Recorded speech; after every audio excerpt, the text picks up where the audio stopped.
Number 10. Deceased Batman. In the Deceased universe, the world is infected with an anti-life virus that infects people and turns them into zombies when they look at a screen. This story is apocalyptic in nature, so naturally there are a lot of brutal moments of heroes being killed by the zombie hordes. Probably the most devastating of them is what happens to the Bat family. Nightwing and Tim Drake are infected by the virus and go to Wayne Manor and attack Batman and Alfred. They bite the Dark Knight, infecting him. Alfred is forced to put down Dick and Tim with a shotgun, and Batman tries to slow the infection by getting into one of Mr. Freeze's cryosuits. He puts together a package for Damian containing a batsuit for him and turns. Alfred is forced to put him down with a shotgun and leaves the cave, thinking about how he had to put an end to 3 of his children. To make things even worse, in a later story in this universe, it is discovered that there is actually a cure for the virus, and Alfred has to grapple with the fact that he killed his sons when they could have been saved. Number 9. Old Man Logan.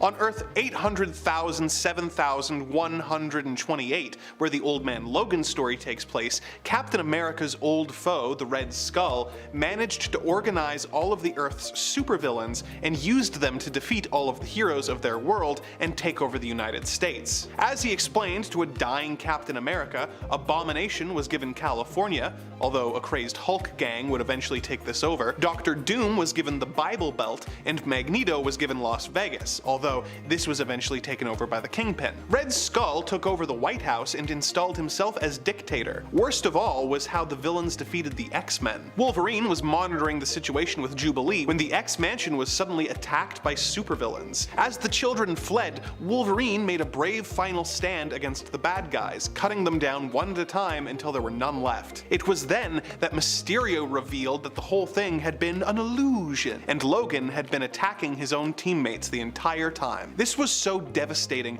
that Logan walked away from the situation due to his guilt, letting the villains take over and vowing to never pop his claws again. Number 8. Injustice Superman. One of the most devastating defeats that we've ever seen is the one that broke Superman's spirit and turned him from a hero into a villain. In the world featured in the Injustice games and comics, the Joker has become bored with dealing with Batman and decides to try his luck going up against the Man of Steel. Joker brainwashed Superman into destroying Metropolis as well as Lois Lane and his unborn child. This caused Superman to snap and set aside all the morality that he was known for, and he brutally killed the Joker. This began a chain reaction of events that led to Superman deciding to punish all of the criminals and reshape the world in his image, becoming more unhinged and violent the more power he seized, eventually becoming a full-on dictator, who Batman was forced to fight with an insurgency. The Joker may not have survived his encounter with Superman, but the fact that he was able to make him destroy everything he loved, break his moral code, and turn into the very thing he was fighting against, plunging the world into a horrifying dystopia, makes this a pretty good win for the Clown Prince of Crime. This Old Man Logan and the Deceased entry would normally rank higher, but as none of these events are canon to the main universe, I've decided to keep them at the bottom of the list so we can focus on defeats that actually happened. Number 7. You Are Not My Father. Probably one of the most emotional fights, especially when we consider that at the time we had a lot of complex emotions about, well, at least one of these people, happens between Professor Charles Xavier and his star pupil, Scott Summers, aka Cyclops. I'll let you guess about who he had complex feelings about. This one went down during the events of Avengers vs. X-Men. It happens at a tense time in the history of the X-Men, not just because they were up against and at conflict with the Avengers as a result of a debate about what to do with the incoming Phoenix Force, but because of the revelations that had happened in recent years in regards to Charles's more shady practices, like not telling his students that the danger room they were training in had actually itself become a sentient AI mutant who was in essence kind of being oppressed by the headmaster of the Xavier Institute, for example. In the end, Charles attempted to talk down Scott, who at this point had the full power of the Phoenix Force, or he takes the full power of the Phoenix Force during this fight, and uses it at his fingertips. Basically, he was also being being corrupted by that. Himself filled with a bunch of complex feelings at the time in regards to Charles, Cyclops ends up refusing his once mentor's help and instead kills him in a blaze of phoenix flames. Despite the fact that Charles at this point was a controversial figure, he was still, I would say, considered to be more hero than villain. And despite the fact that Cyclops himself is usually known for being a hero, he still defeated a man often also known for his own heroic and idealistic dreams. Number 6. The day the proudest, most noble man ever finally fell. Obviously, I'm kinda trimming down that quote a bit, but it just fits a little bit better in my point. What an iconic defeat. So iconic it not only shook the comic book world, but also the everyday world as well, making headlines. And sure, all in all, this was kind of a publicity stunt to help boost comic sales, but it also became a huge story for comic book fans everywhere to look back on for years to come. While Superman would return, his defeat against Doomsday and ultimate initial death in the comics would be felt the world over. The death of Superman is epic, and I personally always like coming back to it, not just for Clark himself, but for the characters that are a big part of his world. Lois and Jimmy, his parents, John and Martha. Ugh, makes me feel so many emotions. Also, why was Jimmy so handsome in the 90s? I ask myself that every time I return to Superman comics in the 90s. I'm like, Jimmy, you're looking real jacked. Number 5. Yeah, I always get up. Man, when it comes to tragic Spider-Man deaths, for a guy that seems to always survive just about anything, we sure have a lot of those. And Into the Spider-Verse, there are multiple Spider-Men and women, Spider-Folks as I like to say, and the reality of Miles Morales, he is Spider-Man, but even in his reality, there was a Peter Parker who was the original Spider-Man. Tragically, almost as soon as Miles gets to know him and he sees that Miles also has spider-like abilities, he's gone, leaving Miles without a mentor until he meets the alternate reality Peter B. Parker. Peter dies while trying to stop Kingpin's plot to open up portals to other dimensions, in the hopes of reviving the family that he lost. After passing on a USB key, or a goober, as it is called by Peter B, to Miles to use it to stop the collider, Kingpin and Prowler confront Spider-Man, and when Peter warns Kingpin that his plan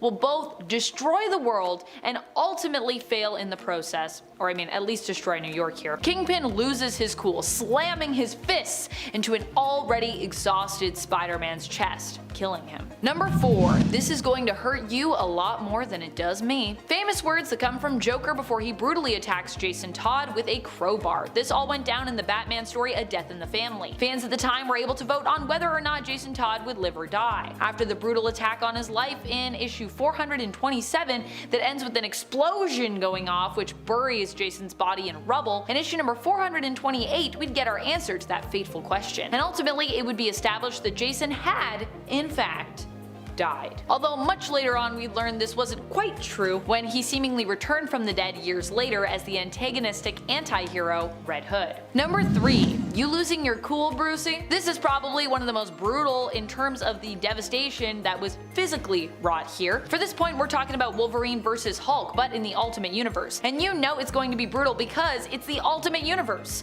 Wolverine was tasked with hunting down Hulk for fury, but when he finally does find Hulk, Hulk remarks on how he really doesn't want to be found, also proving that, you know, he doesn't really need to be disturbed because he's actually calm, he's intelligent now, and at that time of no danger really to anyone. At least not in that moment. So long as they don't, of course, goad him into getting angry, of course, which, you guessed it, Wolverine purposefully does here. In response, Hulk and Wolverine begin to fight, and eventually Hulk rips Wolverine in half. And once Wolverine manages to climb a mountain to recover his legs, his lower half of his body, Hulk then threatens to eat one of Logan's legs. Ultimate Universe, why you like this? Fortunately, this pretty brutal defeat of Wolverine is interrupted by She-Hulk, who in this universe is actually Betty Ross. Number 2. What's 17 more years? While "Think, Mark" became one of the most famous and memeable lines from this superhero defeat and animated series, I would say in general, one of the most brutal moments in this fight happens when Omni-Man suggests that he could basically just destroy Mark, literally kill him with his own hands, and, you know, just make another child if he has to. Asking rhetorically, what's 17 more years? For him as a Viltrumite, his lifespan is of course much longer than a human, so to him 17 years is basically nothing, a very short span of time. However, reducing his emotional connection that has been built up with his son over 17 years to something so seemingly meaningless, as though none of it really meant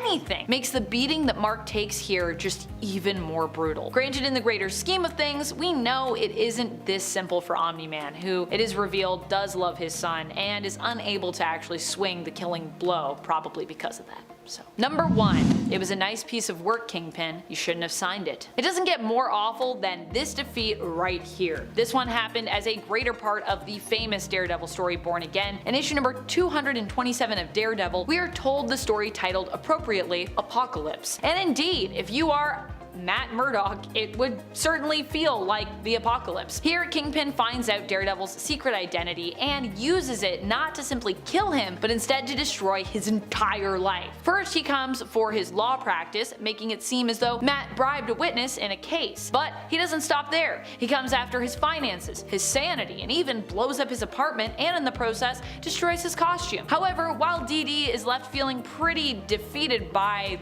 that point of the whole thing when his apartment goes boom at the end of this issue, he at least now has a name to pin this all on, seeing it all as the work of none other than Kingpin. So that's a plus, I would say. At least he has like a vendetta now. Keep him going. Number 10. Punisher. The Punisher's main death came at the hands of Daken, who managed to slice up Frank Castle and decapitate him. Being that the Punisher is just a normal guy, wouldn't think that he'd manage to come back from that. But he did. He later is resurrected by Morbius and the Legion of Monsters, and becomes Frankencastle for a time before eventually being restored to his normal human self. In alternate universes, Frank has even become in a sense his own enemy, taking his own life, like when he took out the entire Marvel universe. Considering how conflicted of a character Frank is, his struggle with depression is pretty understandable. More recently, in 2019's Punisher, he was suspected dead after being shot by Black Widow and falling off the top floor of Fisk Towers. However, it was later revealed that Ghost Rider had saved Castle and that he was still alive. They faked us out. They faked us out there with that one. Number 9. Barry Allen. With time travel, of course, comes a lot of risk, so it's not surprising that many of the Flashes have had to face death multiple times. One of the most famous to sacrifice himself and return is Barry Allen. His most notable death was during Crisis on Infinite Earths, when Barry ran so fast he managed to counteract the antimatter radiating from Anti-Monitor's Doomsday Machine, running so fast that he could actually feel the time stream, and ended up killing himself in order to save everyone. This death was so meaningful and so powerful that we actually allowed Barry to remain dead for over 20 years. But eventually, Barry would return, emerging from the Speed Force, and we'd find out that he never really died fully, just physically kind of died. But of course, that revelation was kind of a retcon. Barry has also had to watch a version of himself die in the End of the Road story, and has had his past self die before the events of Crisis, only to be saved by Wally in the story Chain Lightning. Number 8. Iron Man. And if we're including the number of times that Iron Man faked his death, the amount of times he's died nears the double digits. My favorite of his fake deaths being when he was receiving criticism for going after everyone, villains, superheroes, and government agencies included, who were using his tech. Now, instead of offering an explanation for why he felt he was in the right and explaining his good intentions, Tony Stark created a fake identity, known as Randall Pierce, and faked this character's death by allowing his red and silver armor to be blown up without him in it during Armor Wars. He then later kind of showed up sounding exactly like that character and being like, yeah, I'm Tony Stark now, it's fine. When it comes to actual deaths, we have his tragic MCU counterpart's death in Endgame, but on the other end, we also have the ridiculous story and subsequent death of Tony in The Crossing, allowing Stark to come back as young Tony Stark. Oh, The Crossing, what a weird time. Number 7. You'll only be remembered as a madman. Professor X really cannot catch a break. In almost every universe he is in, he dies at some point, and usually pretty terribly. And in the case of the Ultimate Universe, he died by having his neck snapped by Magneto during Ultimatum. But hey, at least he got an on-panel death. Very few were quite so lucky during Ultimatum. Though it does feel weird to call being defeated lucky, but here we are. Xavier's famous last words to Magneto are warning him that he has gone too far, and that regardless of what he thinks he can do, wipe out the entire world as though he were a god, wash the human race from its surface, that he will not win, and in fact will go down in history as another madman. Just another madman. When Xavier compares him to the leader of Germany during World War II, however, the Chancellor of the German Reich, you know who I'm talking about, that causes Magneto to snap, which makes sense given Magneto's history. He snaps Xavier's neck in response, so while Magneto would not ultimately win the greater war here, he would win this battle at least, pretty permanently, because you know, Xavier's dead. Number 6. What a lucky man I was. I think the wild thing here is how little is said or thought in this fight. Well, I mean, there are no thought bubbles. I'm sure people are thinking, but we don't get to know what they are because, you know, this defeat comes from the battle between Superman and Doomsday, but in the animated film, The Death of Superman. So yeah, no thought bubbles here. The fight here between Superman and Doomsday somehow comes across as even more brutal and devastating to me than in the comics. Superman is choked by his own cape at one point, which Doomsday rips in the process, and when Superman is ready to give up, it is Doomsday's direct threat to Lois Lane, who tosses a rock at the brute in the midst of the fight, brave Lois Lane, that inspires Superman to get up one last time. Lois shares that she got Clark's note, and she confesses that she shares his feelings and actually loves him back. Not willing to see the woman he loves die, Superman takes one final swing at Doomsday and manages to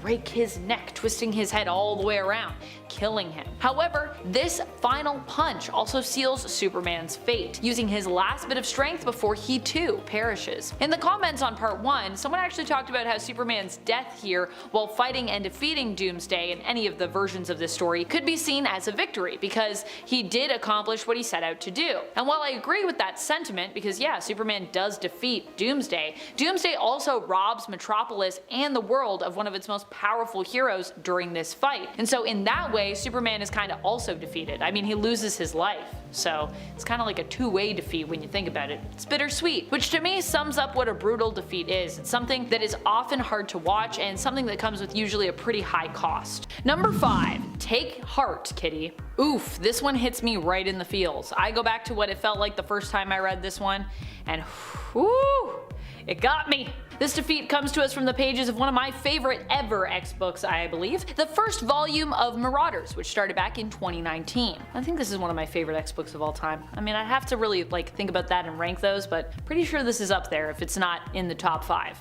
Although, I think it is in the top 5. For me. In issue number 6, we're caught off guard when Sebastian Shaw shows up on a boat where Captain Kate, the leader of the Marauders, has been left alone. Now for those who haven't been keeping up with, you know, the Krakoa era X-Men stuff and what it means for Kitty Pryde, initially she had problems using the gates on the island and basically became the captain of a ship and the leader of the Marauders. Not Sinister's Marauders, not those Marauders. She was reclaiming the name for a heroic group of buccaneers that would basically sail the seas and help to free mutants in countries where they otherwise were not free, helping to bring them to Krakoa. And honestly, the team is also star-studded. Here, Kitty preferred to go by Kate. That is, until she died. Sebastian Shaw shows up to attack Kate with fast-growing Krakoa seeds. Considering she can't use the gates and currently can't phase through Krakoan materials, Kate becomes restrained as a result. Lockheed is netted and tossed overboard, and Kate is left to sink alone, along with the ship she is on, which Sebastian of course blows a hole in. This plot point is made even more devastating by the implication that Kate will not be able to be resurrected, as this plot point is made even more devastating by the implication that Kate will not be able to be resurrected by the Five as a result of her inability to interact with Krakoan gates. Number 4. Everything Cracked. The Final Crisis story is all about the brutal defeat of superheroes and really kind of like everyone on Earth. Final Crisis was the story of how Darkseid basically took over the world by broadcasting the anti-life equation to everyone on the planet via email, text, radio, and television broadcasts, basically making them realize that he is the one true ruler of everything, and so they may as well just give up and surrender to him.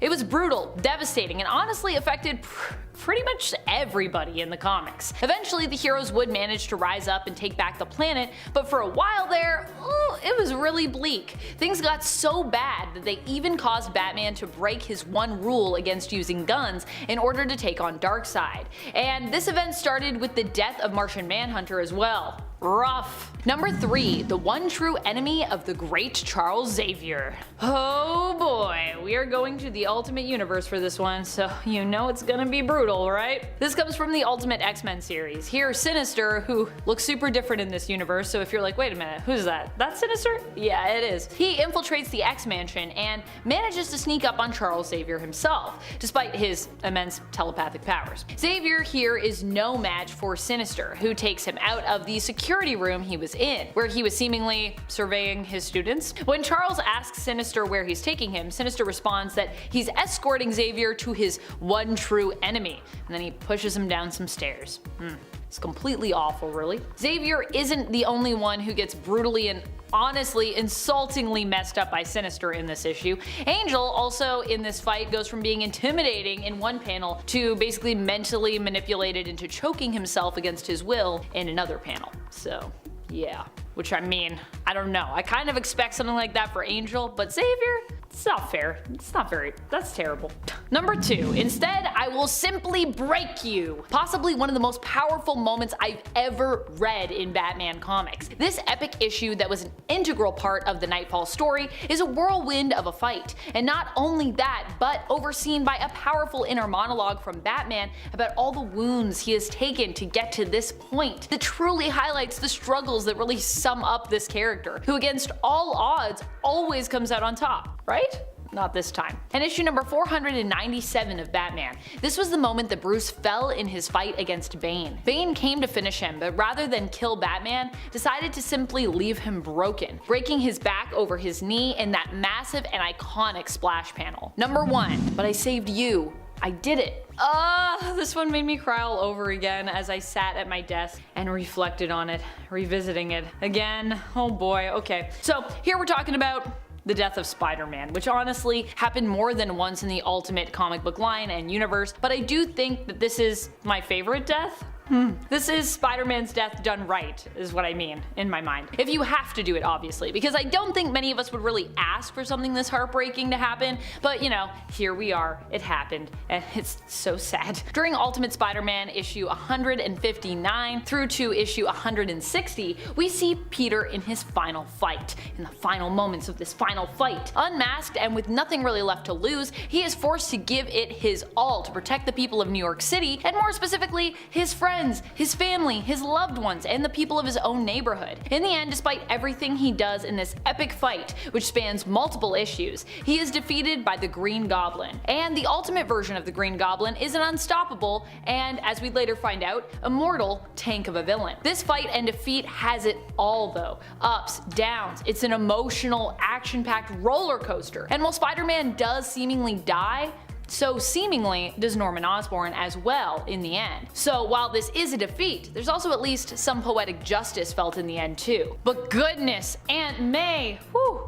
boy do I feel for Aunt May here. Oh, it's so awful. Coming in at number 10, we have Quicksilver, the speedster that both Fox and Disney were throwing into the movies, which had a lot of comic fans confused. Like, how many nerds out there had to explain to their friends why the same character was in 2 movies but played by different people, but they weren't in the same universe? Thankfully, the MCU is now all connected and we don't need to have that conversation again, as long as Sony doesn't try to rip Spider-Man away from us. I couldn't handle that another time. For fans of the X-Men comics, you will be well aware of the House of M storyline. This was one of the most monumental events that has ever happened in the Marvel Universe, and it changed the mutant race forever. Scarlet Witch was going through an immense amount of emotional stress, and she was at her breaking point and decided that she would use her reality-altering powers to reshape the world forever. She called out no more humans, and the population of superpowered beings that was in the range of 1.2 million was now pulled down to less than 200. Over 1 million mutants were stripped of their powers, and Quicksilver was along with them. I wonder how it felt experiencing the crushing boredom of traffic for the first time ever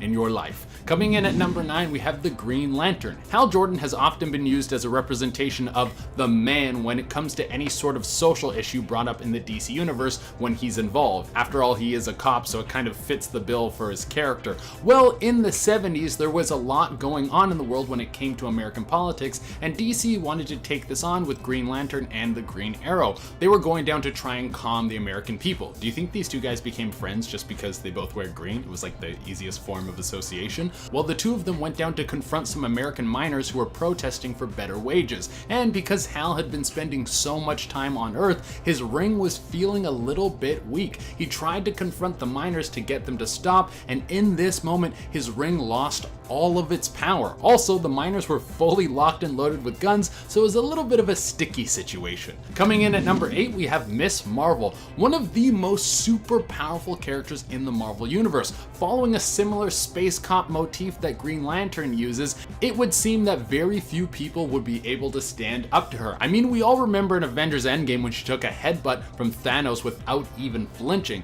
but that doesn't mean that she's impervious to any sort of harm, especially when we're talking about harm coming from Rogue. Miss Marvel and Rogue got into a one-on-one conflict that would change the two characters forever. In this clash, Rogue comes in contact with Miss Marvel and uses her vampiric power draining abilities, but she wasn't nice about it. Rogue drained Miss Marvel until she sucked out every last ounce of super powered energy that was inside of her, making Rogue insanely strong and leaving Miss Marvel not that marvelous. Next on the list, we got Superman. Some people would love to see Superman become less powerful just because it might make the character a little bit more interesting, but that's tough to do because so much of the DC universe has been built around his godlike presence. One way that this has been done tastefully was when the New 52 run of Superman introduced a new power. Superman could now perform what would be called a super flare. As many of you know, Superman gets his power from the sun. This solar energy builds up in his body like a smartphone battery charging.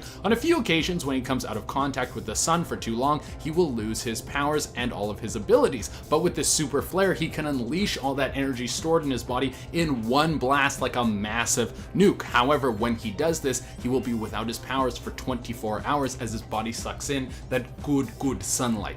Next on the list, we have Storm, one of the coolest comic book characters ever created. I've always been a fan of any hero who has storm powers because there is so much you can do with them. Got a fire? Bring in some rain. Got a big monster? Hit it with some lightning. Got a town that needs clean energy? Build a windmill and then create some wind. But in Uncanny X-Men issue 185, Storm would no longer be the queen of weather. This was because the future mutant Forge worked with Henry Peter Gyrich to come up with a weapon that could be used to neutralize a mutant's powers. See, Gyrich was a little bit peeved because Rogue had recently gotten into a major conflict with S.H.I.E.L.D. This led to Gyrich attempting to depower Rogue with this newly crafted weapon, but a misfire led to it hitting Storm. Number 5, the death of Superman. When a brutal and savage creature called Doomsday came to Earth, he had only one thing on his mind: destruction. He destroyed a small town and tore through the Justice League as they attacked him. No matter what was thrown at him,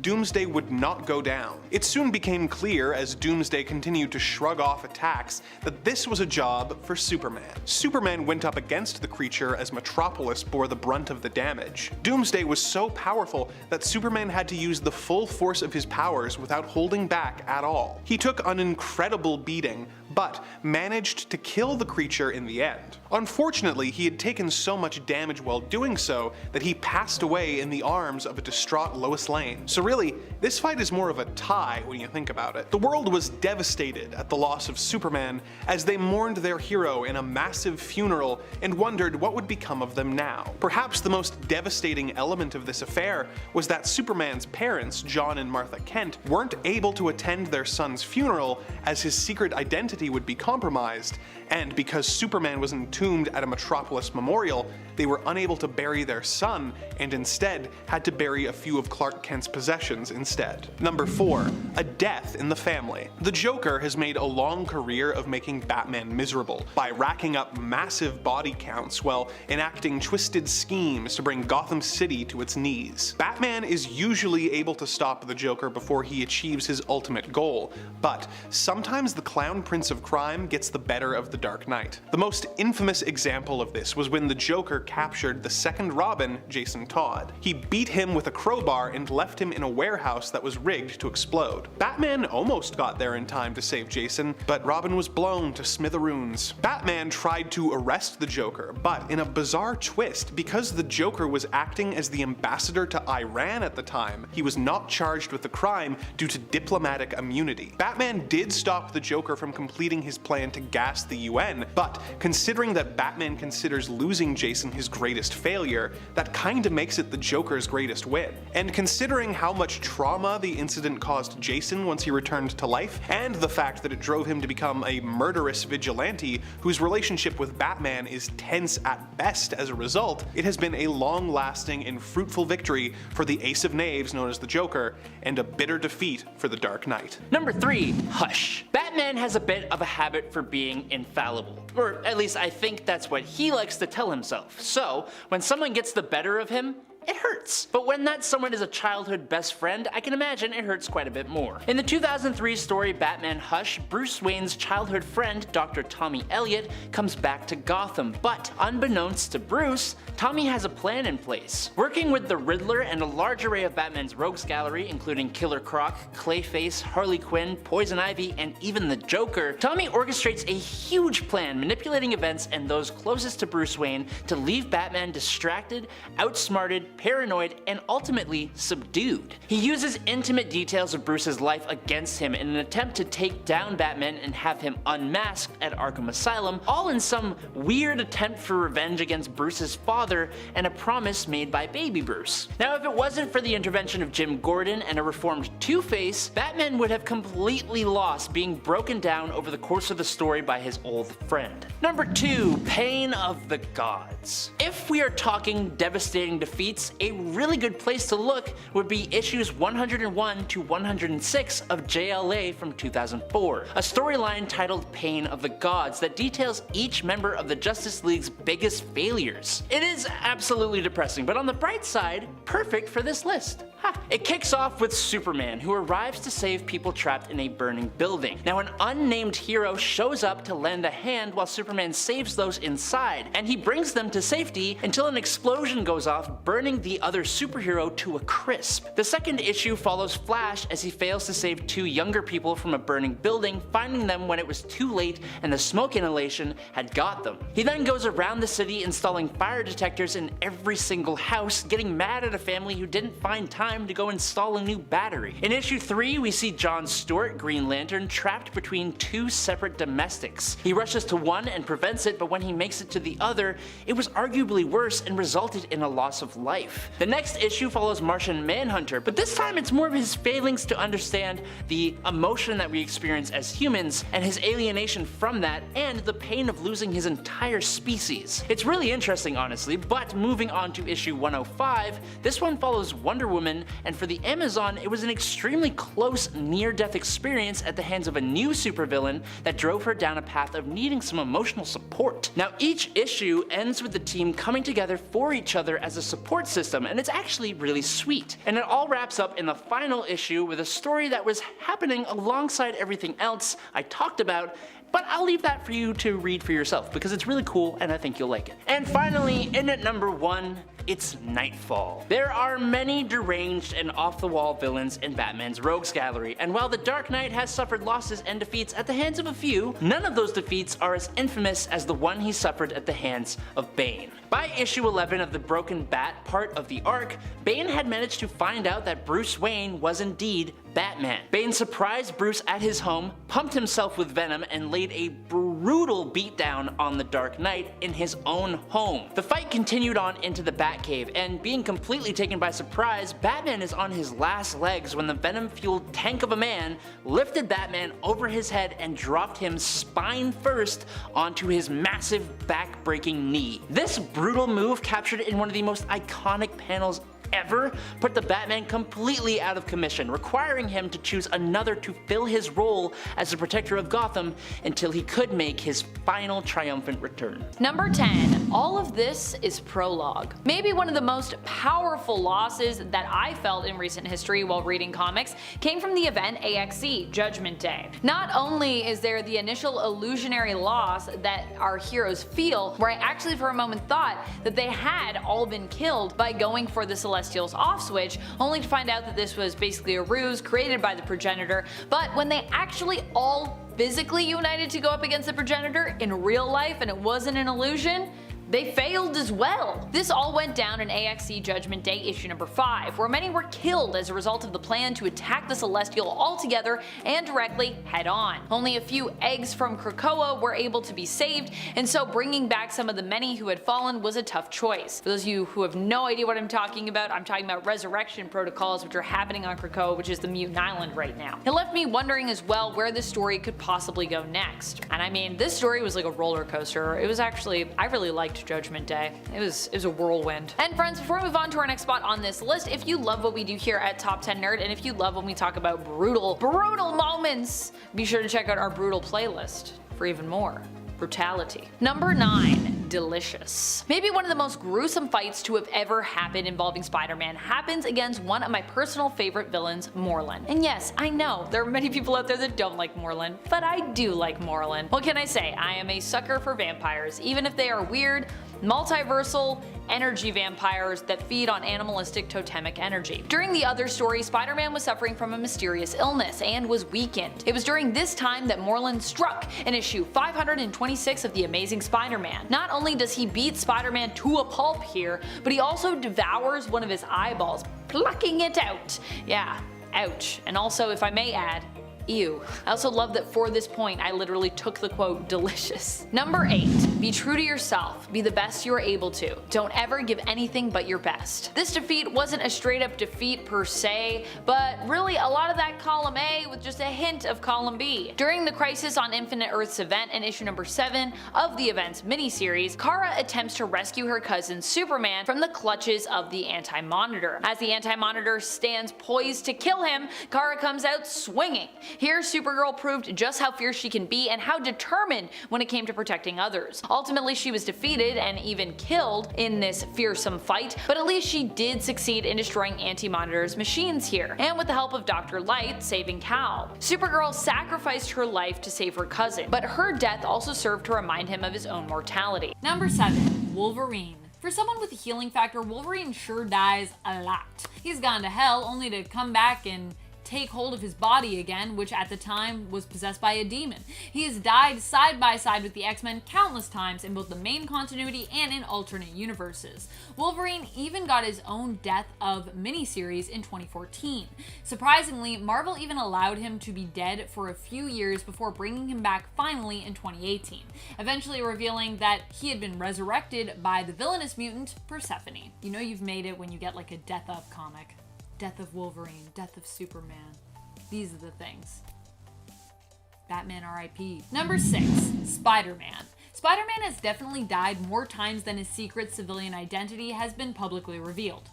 I think. Honestly, it makes sense why Peter Parker is always so mopey in the comics. He's got a lot to deal with. One of his major issues being not just the safety of his loved ones, but also the safety of his own self. And a lot of his deaths are kind of weird as well. There has been more than one instance where Spider-Man's death has been accompanied by some kind of weird spider-like transformation, sometimes involving a cocoon, and sometimes resulting in him being resurrected with his lost powers returned to him, or improved upon with, gross organic webbing. Not something that any of us really asked for. The crazy thing is that Peter never seems to manage to stay dead. Even when he and Dr. Octopus swapped bodies and Peter's consciousness seemed to die in Otto's failing body, he still managed to somehow return through residual consciousness left in his own body. And then he even came back with a force, kicking Otto out of that body.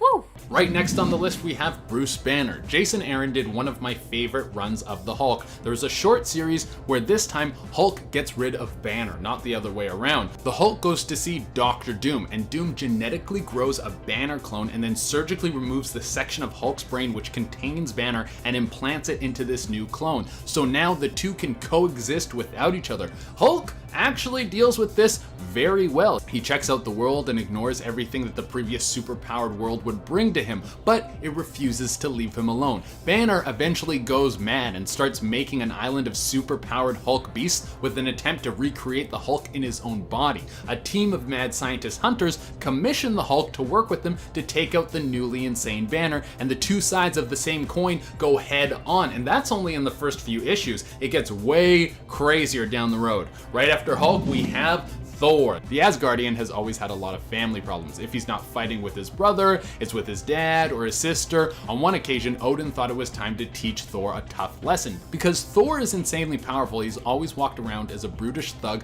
who wants to punch first and ask questions later. Odin thought it was time that he learned some empathy for those who aren't able to wield a hammer that was made out of a fallen star. So he stripped him of his power and then sent him to Earth. Now Thor might have walked around like an angry kid who wants to have cookies for breakfast, but Odin solved this problem by also wiping his memory. This way Thor would be forced to be a real person and see what it's like to feel and act like a normal person. Of course he eventually got his memory back and returned to the mantle of God of Thunder. Number 3, Avengers Disassembled. Brought to us from the mind again of Brian Michael Bendis, Avengers Disassembled is a 5-parter that brings the team together just to be torn apart again. It is a ride. The story begins with the Avengers Mansion sensors blasting to warn the team of an intruder.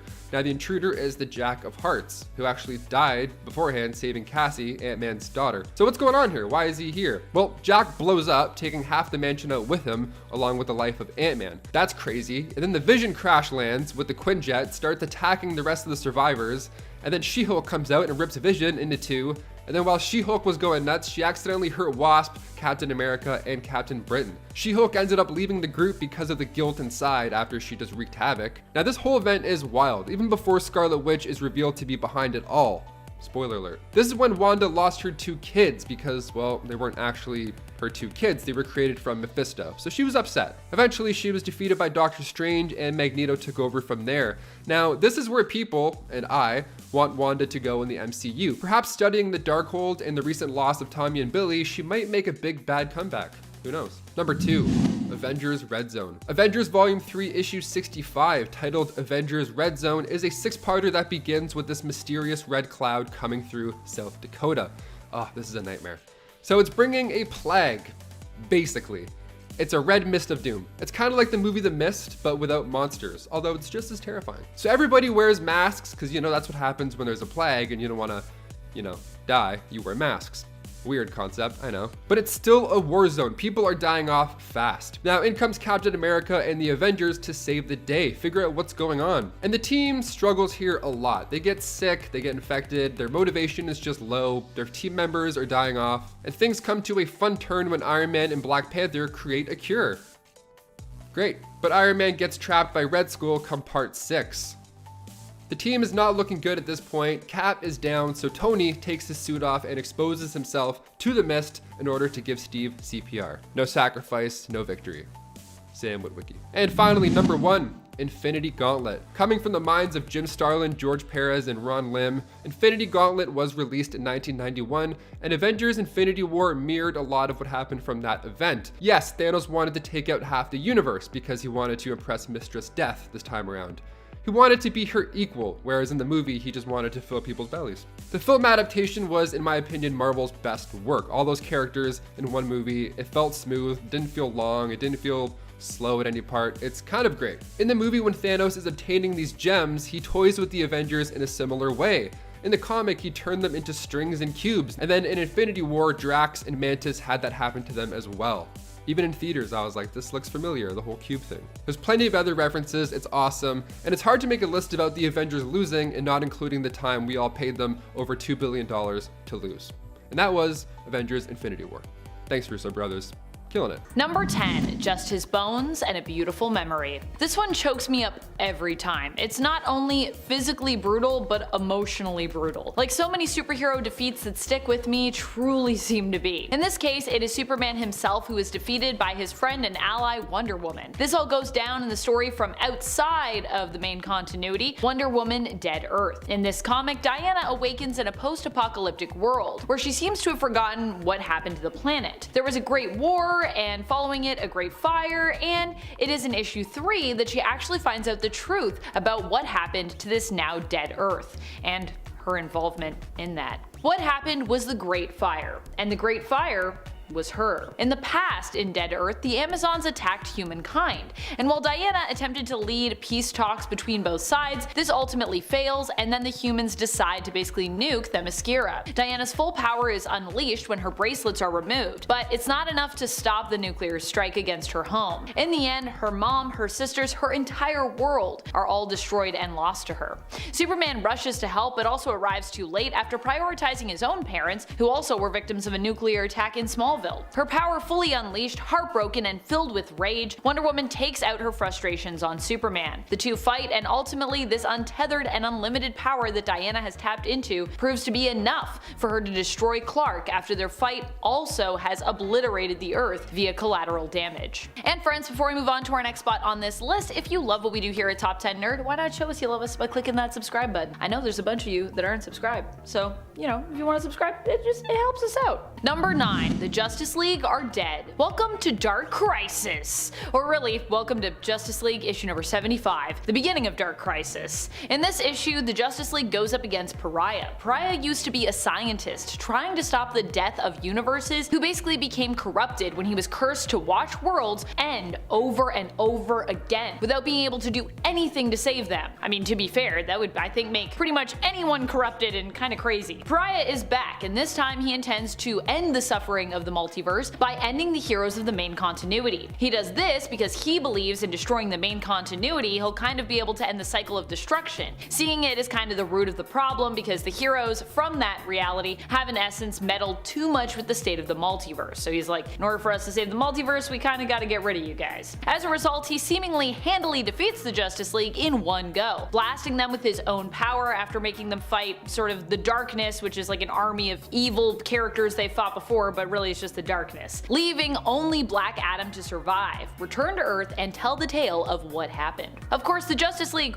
would return because, you know, this is comics, we gotta come back around to it. But still, this issue and their initial fate here was pretty wild. Number 8, and that will be the end of the X-Men forever! What can I say? I'm a sucker for the classics. This one comes to us from the old days of X-Men, the Jack Kirby and Stan Lee days. In issues number 17 and 18 of Uncanny X-Men, Magneto is revealed to be the villain who has infiltrated the X-Mansion, having returned from outer space where we last saw him be transported to by the Beyonder. He has returned to once more resume getting revenge on the X-Men and mankind. It isn't until the end of issue 17 that Magneto is revealed as he greets the parents of Warren Worthington III, aka mutant student Angel's parents, having handily defeated almost all the X-Men one by one after luring them to the mansion. Magneto's plan is to send them up in an air balloon, which is basically like attached to a metal ball that contains them. Fortunately, while initially defeated in issue number 17 and struggling to escape in issue number 18,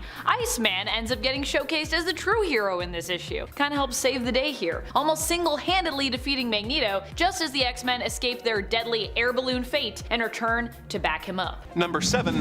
Alpha Flight number 12. When the villainous Jerome Jackson discovered that his old employee who had ruined his life, James Hudson, was now a superhero leading Canada's super team Alpha Flight, he vowed revenge and sold Hudson's identity to the evil Roxxon Corporation, who gave him the resources to form the villain team Omega Flight, whose only purpose was to kill Hudson. They set a trap for James, tricking him into moving to New York for a job and then attacking him. Jackson attacked Guardian using the box robot, but Guardian managed to use his suit's power supply to overload the robot, killing Jackson. However, this caused Guardian's suit to overload and blow up, setting him on fire right in front of his wife, Heather. This was obviously deeply traumatic for Heather and the team, and they actually disbanded for a time as a result of this loss. Even when Hudson returned to life a few years later, things were never really the same for him, with his relationship to his wife being consistently strained as a result of his untimely death. So, this is a superhero defeat that has defined the character's entire life going forward,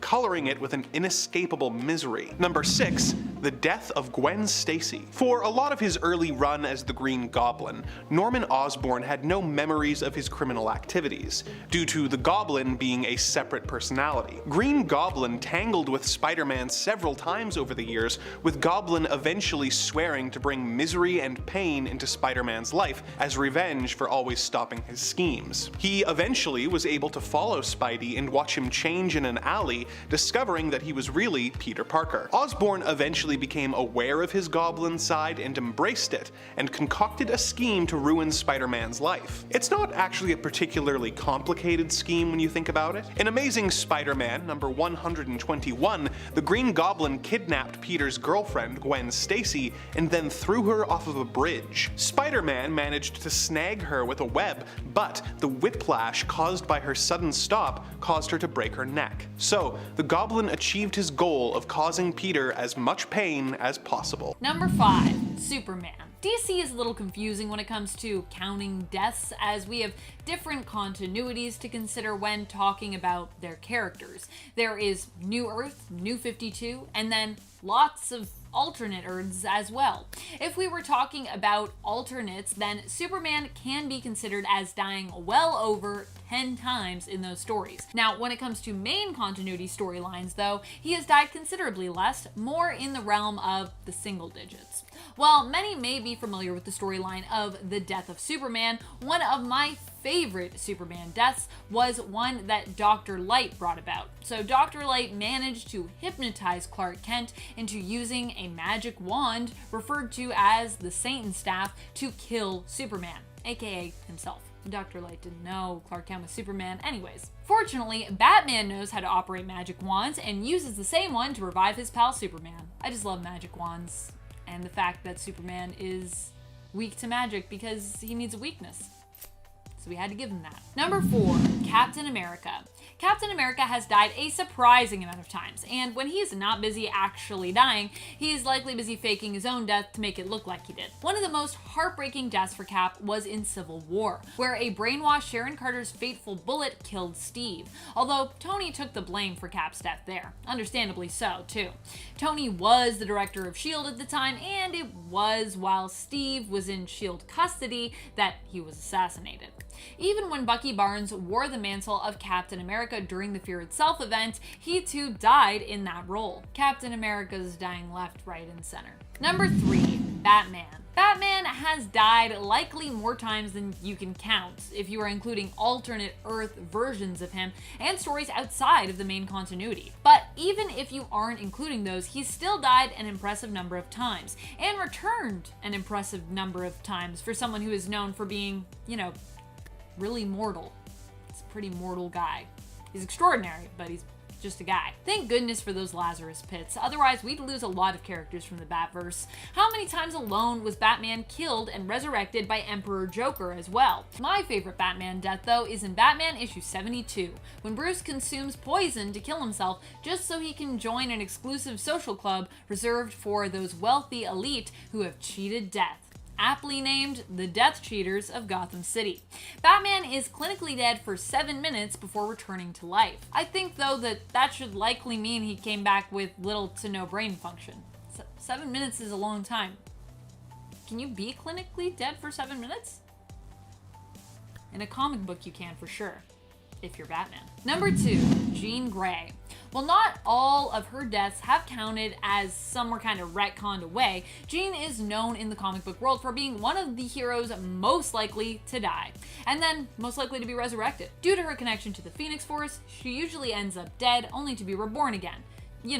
Like a phoenix. It has also been demonstrated that Jean is now so powerful that she actually doesn't even need to rely on this connection to return. She can actually bring herself back, no Phoenix Force needed. So although it may seem like she is the most likely to die, it's actually that she is the most likely to survive, as even when Jean is dead, she is never really gone. Even reaching out in a residual astral form to tell Scott it's totally cool to hook up and move on with Emma Frost. I'm cool with it. And even if you ignore her most meaningful death in the Dark Phoenix Saga story, which was later kind of retconned, Logan himself was forced to kill Jeannie dozens of times in the X-Men Phoenix Endsong miniseries. Number 1, Doctor Strange. I know what you're thinking, but wait a minute, how could Doctor Strange beat Jean Grey for the #1 spot? How is this even possible? Doctor Strange can't have died more than maybe a handful of times, if at all, in the comics. And you're right, in the comics. But in the MCU, Doctor Strange has likely died an infinite number of times. He has at least definitely died more times than Jean, I think. Even if we don't count all the deaths he witnessed while looking at alternate timelines in Infinity War, there are still his time loop deaths caused by Dormammu that he lived through at the end of the first Doctor Strange film. Doctor Strange promised himself that he was willing to suffer through those deaths and that loop for as long as it takes, for forever if necessary, until Dormammu changed his mind. And although we only saw 9 of his deaths, this is obviously meant to be a brief montage that could have represented millions and billions of deaths. I mean, I feel like it would have taken Steven a while to break Dormammu. Kicking off the list at number 10 is Civil War. While there was a clear winner in terms of who won the conflict in Marvel Comics Civil War event, that being Tony Stark, in the grand scheme of things, there really wasn't any winner. The Civil War split the entire superhuman community down the middle. Heroes allied with villains, friends turned on friends, people were manipulated into joining a side, and a few of those people passed away, all for an act that would require the registration and regulation of superhuman individuals following a completely avoidable superhuman-caused catastrophe. And while you had Tony Stark coming out on top, he made a lot of enemies along the way, including Spider-Man, and I don't think he ever intended for the death of Steve Rogers. Also, after he came out on top, he was put in charge of S.H.I.E.L.D. and did a spectacularly bad job, leading to Norman Osborn, of all people, to take over,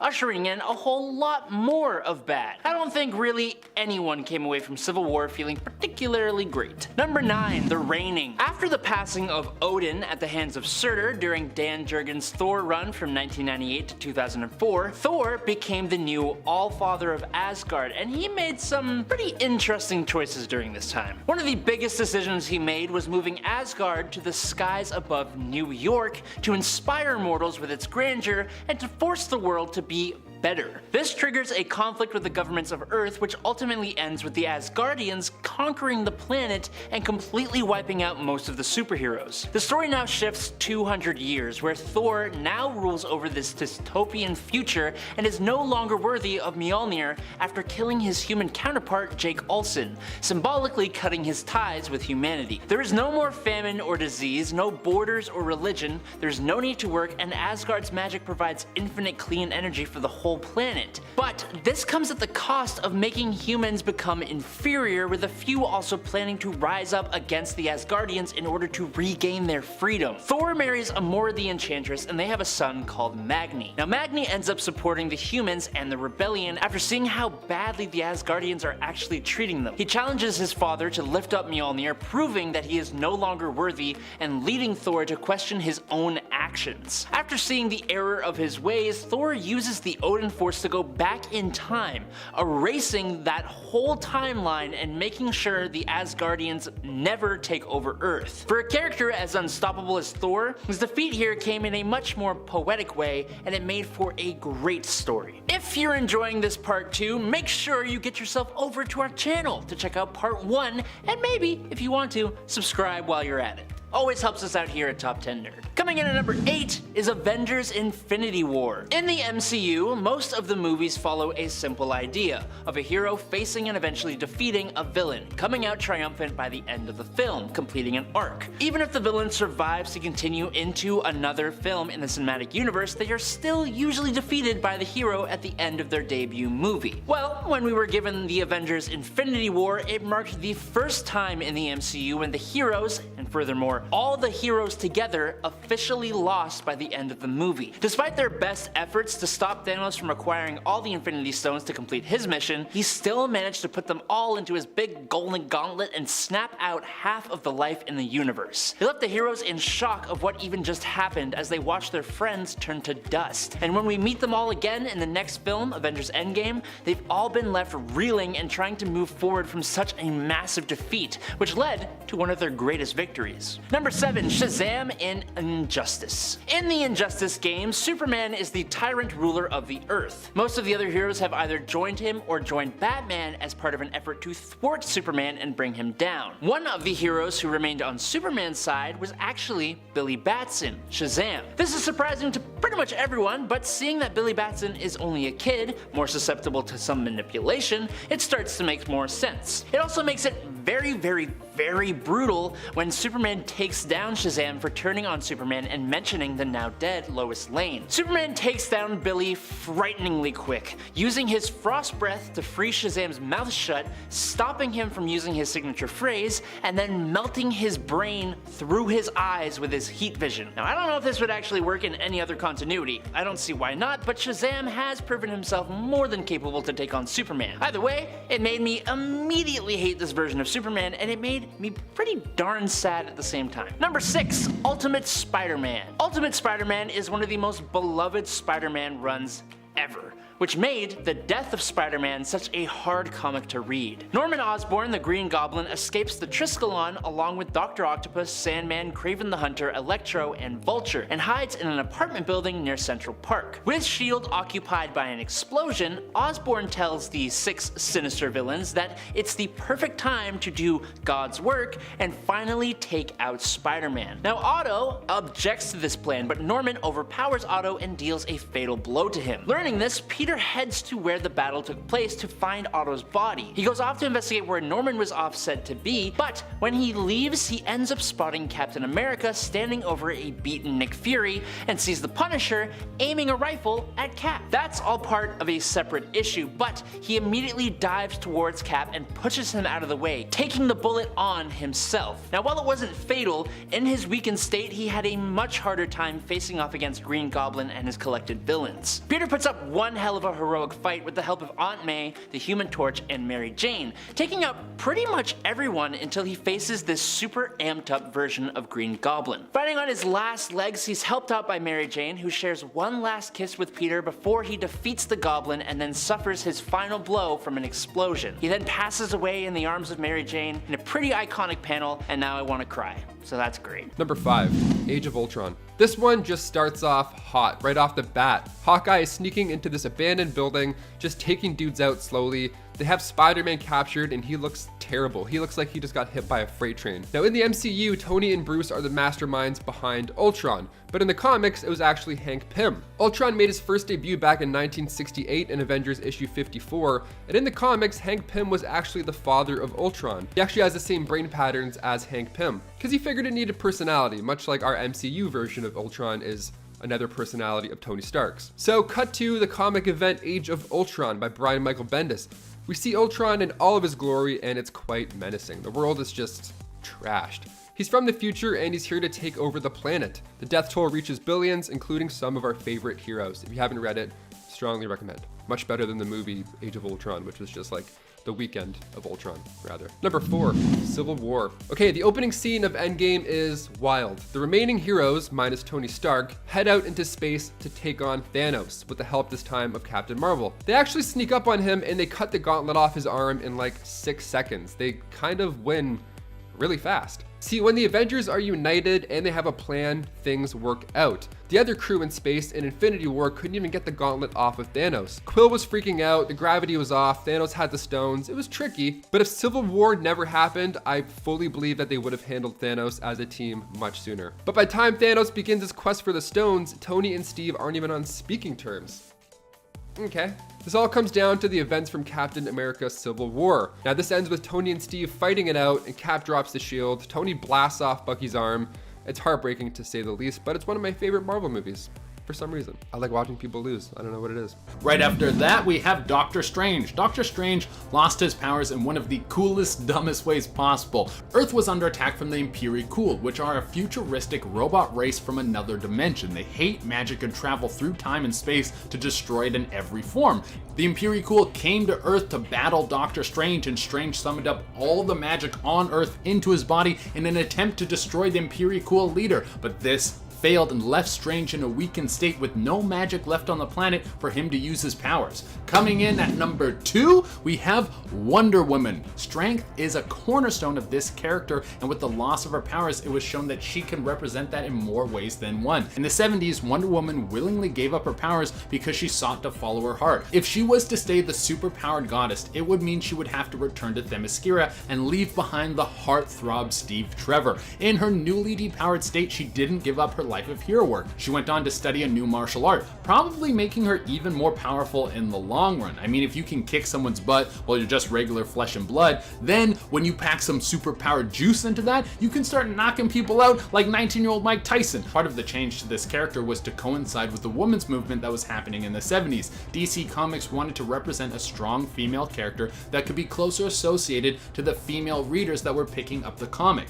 And for the number 1 spot, we have Wolverine. It would be pretty hard to be Wolverine without the powers. I mean, even take Superman. On a few occasions, he has been stripped of his powers, and he's still that Boy Scout at heart and will do what's right no matter what. But with Wolverine, a big part of his personality is being able to be punched in the face and come back like nothing happened, which probably made the loss of his powers even more interesting. Back in 2013, Wolverine was infected with a very advanced virus that attacked his healing factor. It basically made him so he was just a regular guy. Well, a regular guy that could probably still crank out 100 pull-ups. But this was so severe that he couldn't even use his claws anymore, so he had wrist-mounted claws. I guess you can take the powers out of the Wolverine, but you can't stop him from trying to slice people in half. Now, this level of aggression without the healing factor backing him up eventually led to his death. Alright everyone, thank you so much for watching today's list. Now, as promised, I'm going to be giving you guys my picks for some amazing nerd-themed podcasts that I highly recommend you go check out.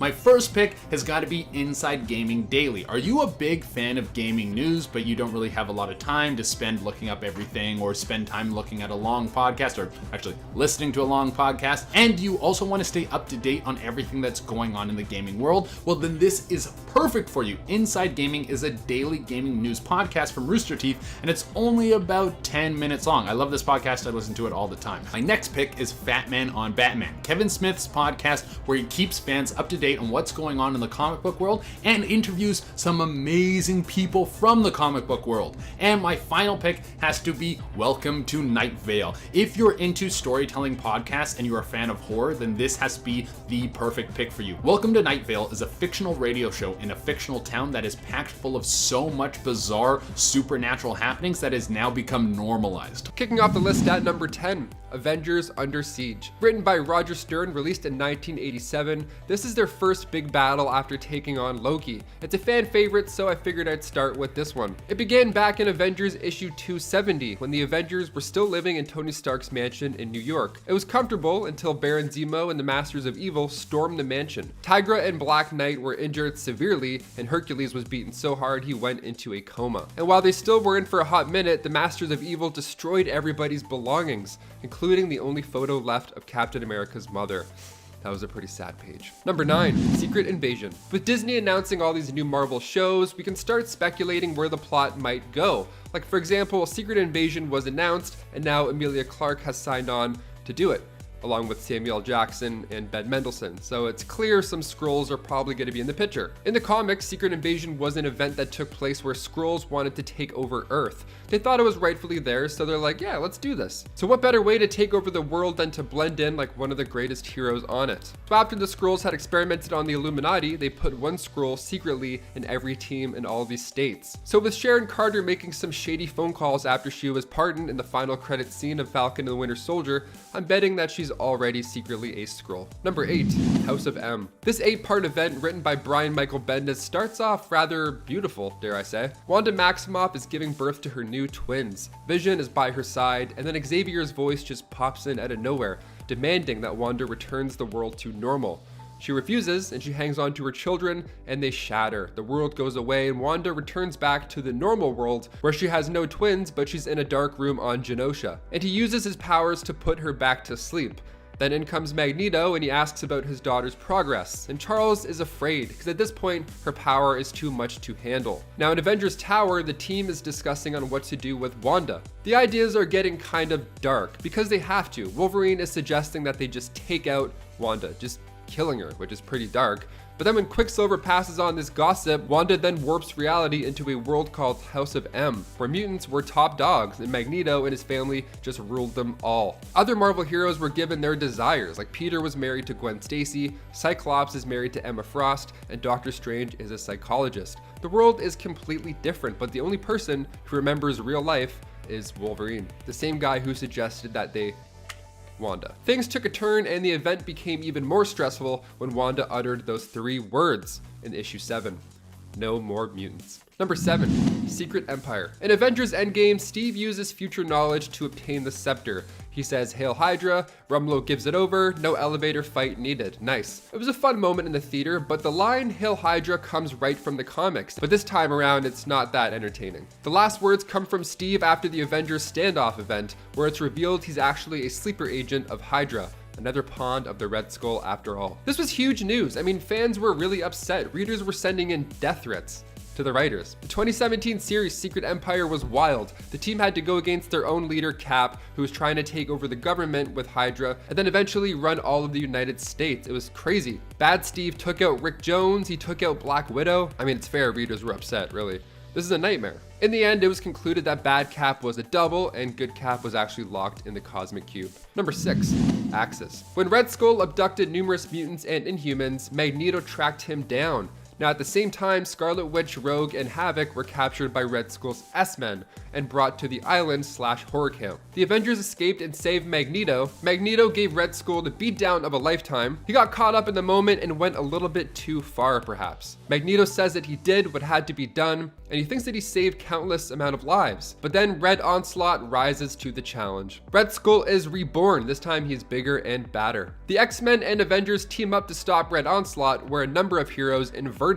Yeah, their personality and moral compass just totally flipped, which certainly didn't help the situation at all. But the fun part is when our villains also get inverted and they join the Avengers to stop Red Onslaught. So it's a mess. It's a big fun mess. Number 5, Countdown to Infinite Crisis. I think we can all agree that it's incredibly rare to see a mainline superhero taken out of the picture. And if it does happen, it's usually in a huge blaze of glory like Spider-Man up there, or an incredibly tragic moment, or after a long momentous battle with cancer in the case of Marvel's Marvel. So when Ted Kord, Blue Beetle, was erased from existence thanks to a bullet from my barrel at the hands of Maxwell Lord in the Countdown to Infinite Crisis, it was pretty bad. After following Ted the whole book as he struggles for anyone in the Justice League to take him seriously, while he's correctly on the trail of Maxwell Lord and learning of all his misuse of both the Justice League's files, Batman's Brother's Eye satellite, and the OMAX, you'd expect Kord to come out surviving, having a cathartic moment where he finally gets the League's respect or to make a dent in Lord's plans, but instead,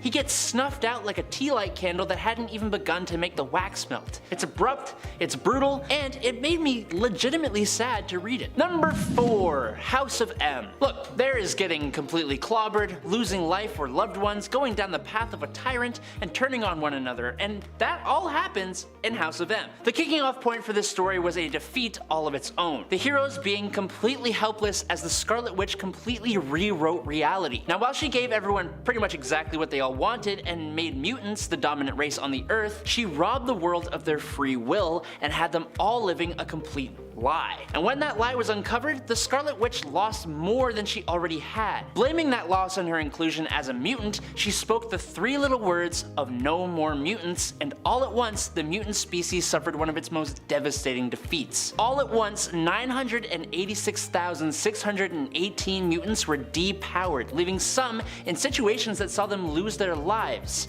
thanks to the decimation. It was first estimated that 91.4% of the world's mutant population lost their powers overnight, leaving less than 200 mutants in the world. The Xavier Institute's mutant students count went down from 182 to just 27. This left mutants on the brink of complete extinction. Number 3, the Ultimatum Wave. In Ultimatum, Magneto has been driven mad at the loss of his children and decides that rather than destroying humanity in order to make the world safe for mutants, he's just gonna kill everyone. He uses a doomsday device and his powers to shift shift the world off of its axis, causing disasters all over the globe. Much of Europe, including all of Latveria, is frozen under a layer of ice, and New York is hit by a massive tidal wave. Millions of people all over the world die in the attack, including Nightcrawler and Hank McCoy. Magneto then sends out more of his minions to destroy the heroes, causing the brutal deaths of several more heroes, including Hank Pym, Doctor Strange, and Thor, just to name a few. The most devastating moment is when Pym finds his wife Janet being eaten by the Blob, and responds by entering his giant man form, picking up the Blob and biting his head off. Professor X gets personally murdered by Magneto, and all seems lost. The heroes are eventually able to stop Magneto from destroying the rest of the world, but the initial defeat caused millions of deaths of both heroes and civilians, and the resulting anti-mutant sentiment and pain of the survivors changed things in the Ultimate Universe forever. Number 2.